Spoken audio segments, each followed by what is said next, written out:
and you harvest 2.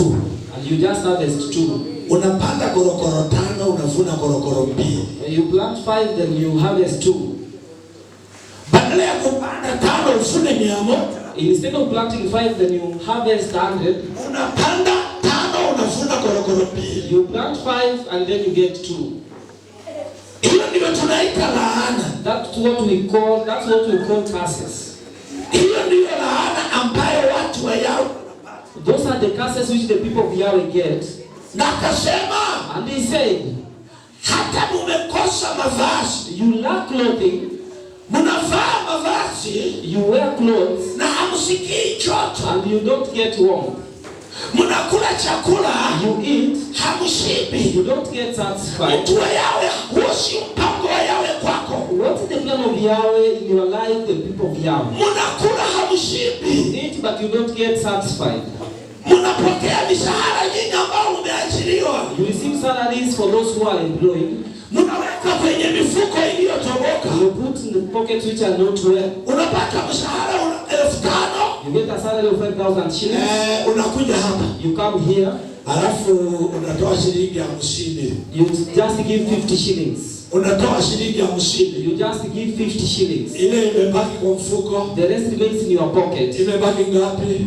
How much has it remained in your pocket? 5,000 ukitoa unabaki na ngapi? 5,000 if you remove 50, you get 4,950.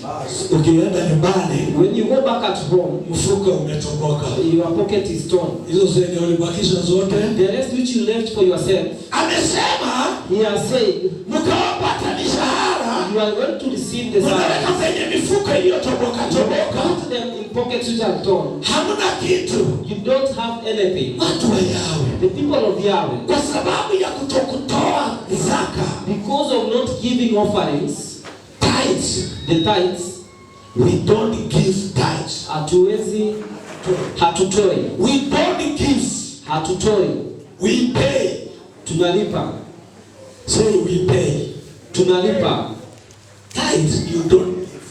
Fungu haupeani. Fungu la 10 hautoi. The tithe you don't give, unalipa. You pay. Na umewahi kuwa na deni la mtu?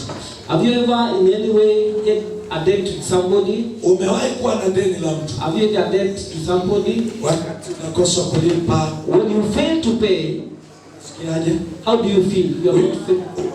Mwenye hiyo deni mnapelekanaje? How do you react to the person who is a debtor? Ukimwona unasikiaje? How do you feel when you meet that person? Ndio sababu ametoboa mifuko yetu. That is why he has made our pockets to be torn. Kwa sababu sisi tumeshindwa kulipa. Because we have refused to pay. When you fail to pay your tithes, ukikosa kulipa matoleo yako, fungu the lako, Bible says Yahweh deals with you. Biblia inasema kwamba Yahweh anakuadhibu wewe. Because tithe is that opens the window of blessings for the people of Yahweh. Sababu fungu ndilo linafungua milango ya baraka kwa watu wa Yahweh. Because that promise is in the book of Malachi. Hiyo ahadi iko katika kitabu cha Malaki. Now try me and see. Nijaribu na mtaona. If I will not open the windows of heaven and pour down, kufungua dirisha za mbinguni and pour down, naweza kukumwagia the blessings of Yahweh, baraka za Yahweh, so that you may have no place even to store. Utakosa mpaka sehemu ya kutunza baraka hizo. If not that way, kama si hivyo, then the destroyer will come and destroy. Kwamba yule mbaya atakuja na aweze kuharibu. That's why we are suffering. Ndio sababu sisi tunateseka. Wapendwa, brethren, wacheni tulipe. Let us pay. Fungu la 10 wacha tulipe. The tithe, let us give the tithe to Yahweh. We are businessmen. Sisi ni wafanyabiashara. We are employed. Sisi tumeajiriwa. Even if you are employed with some 5,000 salaries monthly, hata kama wewe umeajiriwa na mshahara wa shilingi 5,000, Yahweh requires you. Yahweh anasema kwamba, Yahweh requires you. Yahweh anakuagiza you pay your tithe from that little salary. Uweze kulipa fungu lako kutoka huo mshahara. You should pay your 10% from that. Uweze kulipa hiyo deni ya. You have to give to pay your full tithe. lazima uweze kulipa fungu lote.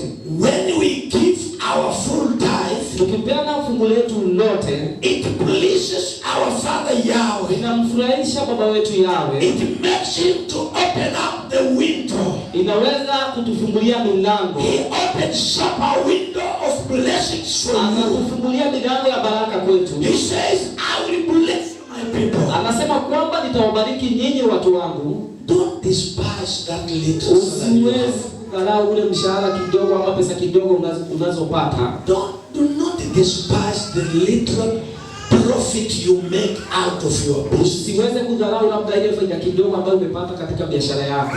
Yahweh will lift you up from that little. Yahweh atakuinua kutoka kile kidogo ambacho unapata. From that small amount of money you receive as a blessing from your business. Kutoka ile kitu kidogo ambacho unapata kama baraka kutoka biashara yako. And Yahweh will expand your business.